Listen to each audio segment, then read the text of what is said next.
guys, thanks so much for clicking on my channel. Well, also over here, I am with Sanja, like asking a question. Will Sanja help me keep a smile for today? And hopefully the answer is yes, you guys. I'm trying not to keep it long, but y'all already know. If it gets good, I'm gonna keep on talking. Don't forget to like, comment, and subscribe to go to negative. Today is an afterthought. But before I get to running my mouth, let's go and do what? Shake up this manifestation jar, and then we're gonna talk about it, okay? Let's see. And I pulled out one, and that one says, what? Get a raise. Congratulations. Now listen, this golden egg is going to be a little bit different. It's still encouraging, it is, but it's something to make us aware of what we've been doing. Today, when I was praying and meditating, God spoke to me an afterthought, and I was thinking, afterthought, yeah, I know what that means, but what are you saying? And basically God was saying that we as a people, when we're not aligned and connected, obviously, is that we see him as an afterthought. An afterthought, which means what? It's something that is not included in the original plan or what? Design, which means what? The only time you think about God is when you ain't got no other choice. He's like the afterthought, not the first thought, the afterthought. And a lot of times we don't think about him until we're about to get caught up into something that will cause us embarrassment or shame, or we're about to die, or we've got sick, got a disease, you're about to get a divorce, you're about to lose your job, your car about to get repo, you're about to get evicted. You know, that's when you think about God. But as long as everything is smooth to you, you won't be able to think about God. And then if it's coming up on Sunday for you to go to church, you may think of God after you get finished Netflixing and chilling that Saturday night. And if you go to church on Saturday, then you probably do your Netflixing and chilling on Friday. And then after that, you think of God a little bit. Or when somebody is dying, then you think of heaven or hell. Or when somebody actually dies, and you start thinking about heaven or hell. You don't necessarily think about God at all unless something is going on in your life. And if you think about what's going on right now, have you ever thought about maybe this is happening because we have been treating God like an afterthought? And the more that was resonating within me, y'all, when I was praying and meditating, I was boo-hooing crying. I was like crying my eyeballs out because I was like, God, I'm guilty of that. I was one of the ones that was doing that. And I was thankful that now I'm aware enough to know that God is priority in my life, knowing that I shouldn't just think of him whenever I need, or whenever this pops off, or whenever that pops off. It's a constant thing. When you are all the way aligned and connected, your life is preventative, which means what? You are having things in place before things happen, which means you have God in place. You have God at the forefront before things pop off. You get what I'm saying? So if anything should go wrong in your life, you're not really stressed, because in other words, you have an insurance. Just like you do for your home, you have home insurance, right? You have flood insurance, you have car insurance, just in case you get in an accident, or just in case your house get flooded, or just in case your house get burned down. You have insurance. Why? Because you did a preventative method. And what we're doing when we're not aligned and connected with God, we don't put in a preventative method, which means we're getting all the way aligned and connected so that when stuff do happen, we are insured. Which means what? We know that everything is going to work out. We know that everything is okay. Why? Because God got us. And because we're not having that method in place, having a preventative method, we see God as an afterthought. We'll do everything that we're supposed to do, that we want to do, in other words, and won't think about God unless that thing that we're doing is not going well. Then we'll have an afterthought. And then God got to sharing to me, saying, now what if I begin to treat the people as if they were an afterthought? You know, we will be in a space to where we're asking God to do this and do that and do this and do that for us.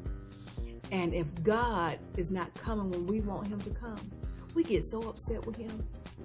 And we do him worse. We do.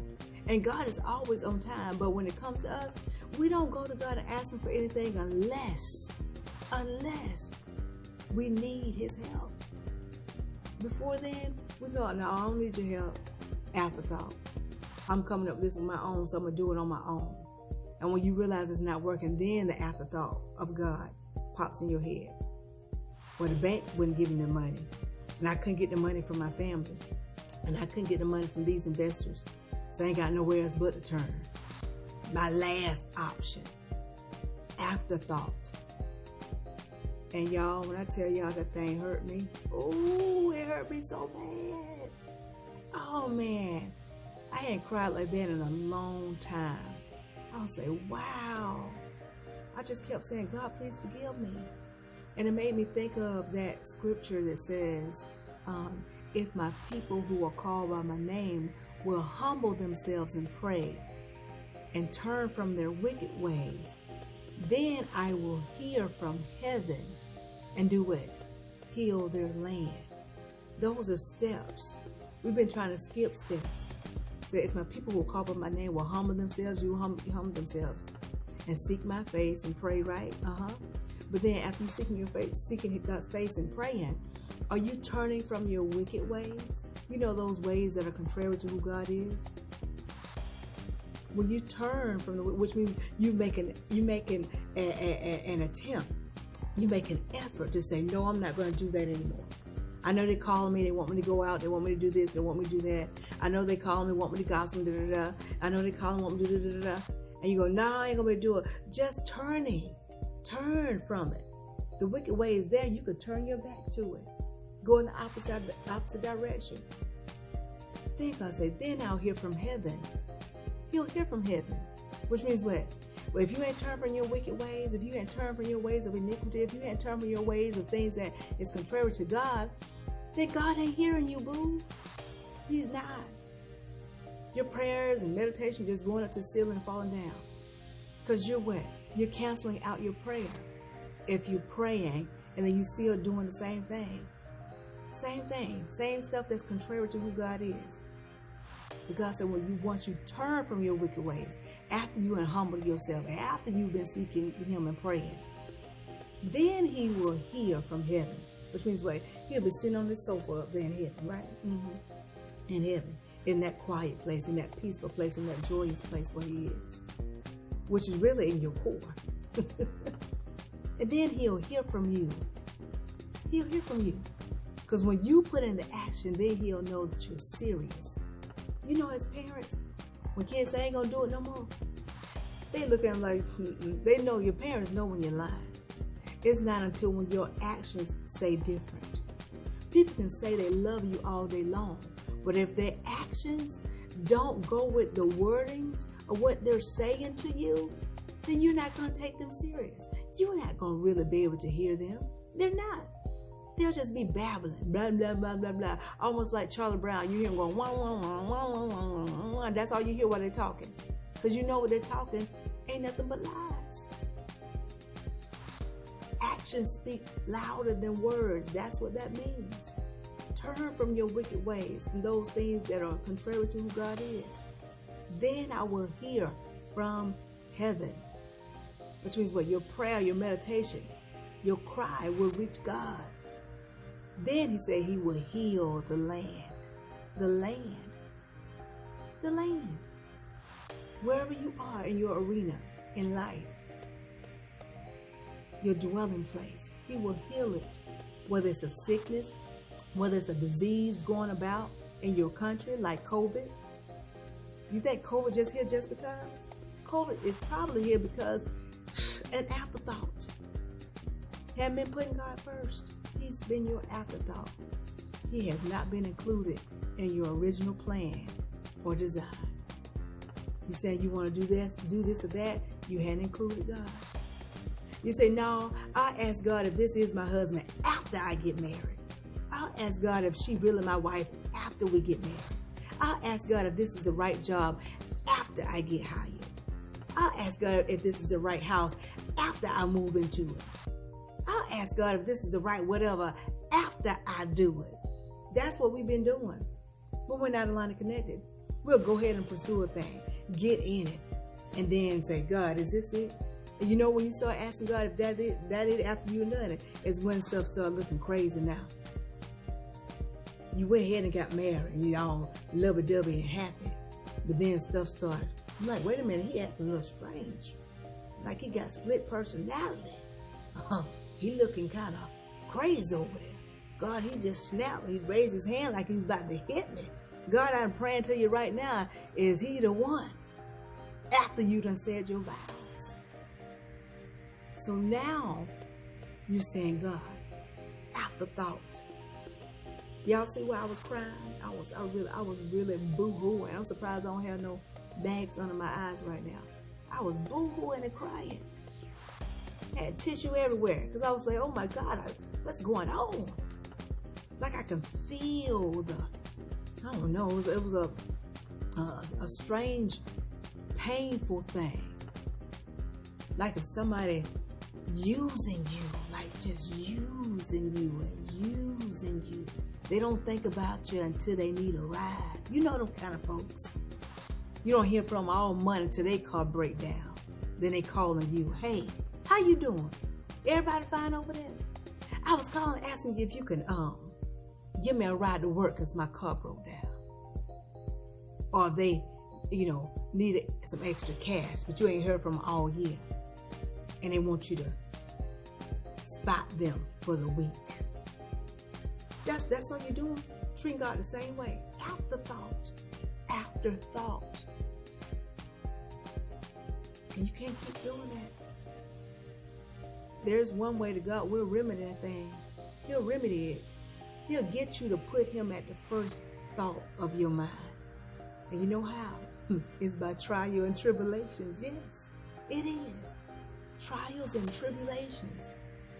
That's how God gets some of y'all attention. That's how God gets some of y'all to talk to him. When stuff God started with, going haywire. They say, hey God, I'm here. Hey God. Hey God. I ain't gonna do this no more. I ain't gonna do that no more. I ain't hanging out with them friends no more. I ain't gonna do that. I ain't gonna be talking about people no more. I'm gonna get myself together. Why? Because everything is breaking loose around you. Which means what? God is not an afterthought now.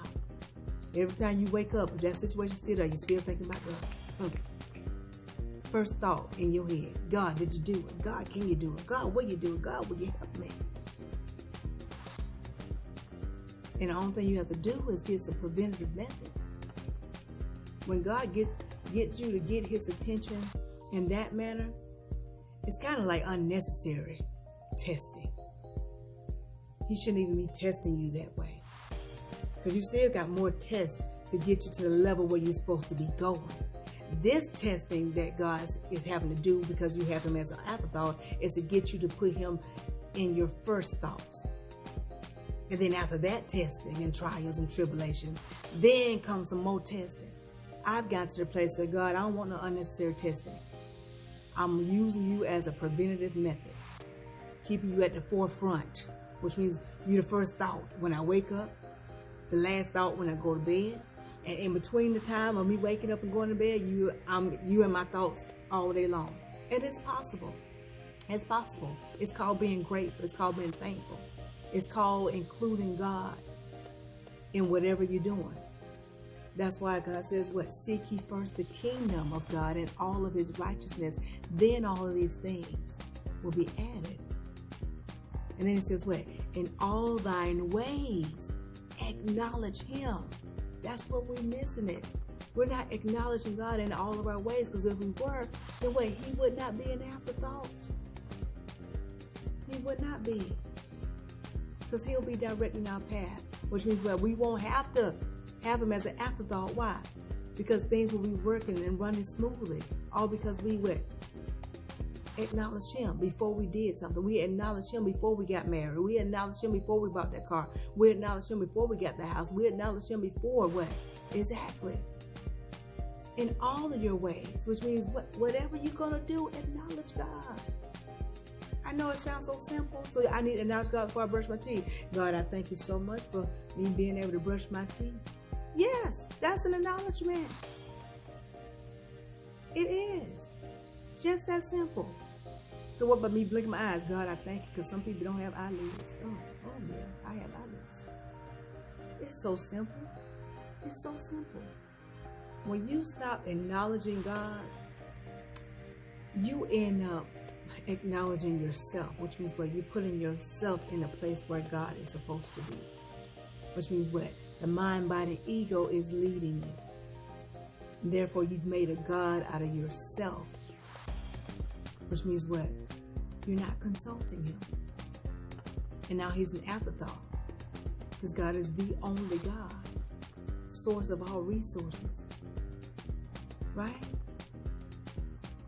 That's what God, I forget what scripture that was. It's talking about false idols, how they have lips but cannot speak, have eyes cannot see, have ears but cannot hear, have hands but cannot touch, have feet but cannot go. And when you're not having God as your forefront, then you end up having an idol that can't come to your rescue. That when you're crying out, it won't be able to hear you. But when you need to be shown guidance, it can't lead you. Why? Because it can't see. It can't give you advice because it can't speak. So we have to remember God in all our ways. Acknowledge Him in all our ways. Making sure that we stand on top of that. Because I'm telling y'all, I know it's kind of, some of y'all probably went to sleep. I'm almost at 20 minutes. But listen, y'all, this thing got to me today. It did. It's like I was crying for everybody in the whole wide world, saying, God, forgive us all. So I was like, how in the world can we have God as an afterthought when He created everything? It's like somebody is a super blessing to you, but you don't think about them until you need them. An afterthought. And you know when there's an afterthought, it's because you don't really know the worth of that individual. If you really knew what God was able and capable of doing and who He really is at core, then there's no way you will have Him as an afterthought. The only way you can forget or not include the most important thing that should be in your life is if you don't know the value of it. You neglect it. You forget about it. You don't think about it. You don't. When something is valuable to you and you know what it's worth, you know what it's done or what it can do, you remember that thing all day long, just like married couples. Ain't no way I'm going to forget about my husband. Ain't no way I'm going to forget his birthday, forget our anniversary. There's no way. Why? Because I know how valuable he is to me. So he is a forethought for me. I don't think about him last minute. I'm not putting other people before my husband. Somebody say, hey, you want to go out of there? No, I got plans with my husband. I'll see y'all later. Yeah. And I'm the same way with God. I'm not putting anybody else before God. Why? Because I know who He is. I know what He's done for me in my life. Even from a girl, hold it together. Even from a baby. I almost died when I was born. Almost died.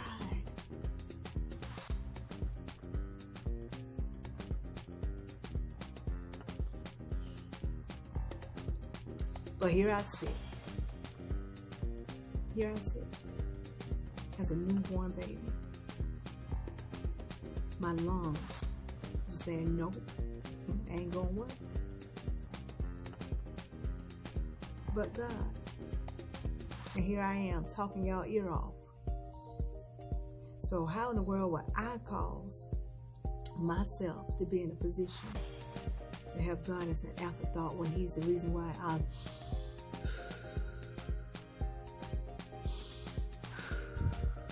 He's the reason why you're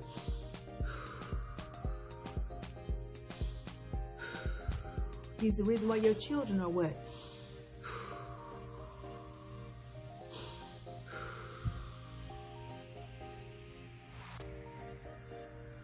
There's no way God should be an afterthought. I'm here to prick your brain today and just to get you to see. Put God first. Put Him first. Get insured. Not with Allstate. With God of all gods. How about that? With God at core. And allow Him to lead. Acknowledge Him. Include Him in the original plans and designs that He has planned for your life. Isn't that something? He planned the things for your life and you ain't including Him in it. An afterthought. Man, that's harsh. That's mean. It's like having a parent that's doing everything for you, and you treat them so disrespectful. You barely getting them a Mother's Day card, a Father's Day card. You barely saying thank you. You barely saying yes, sir, and no, ma'am.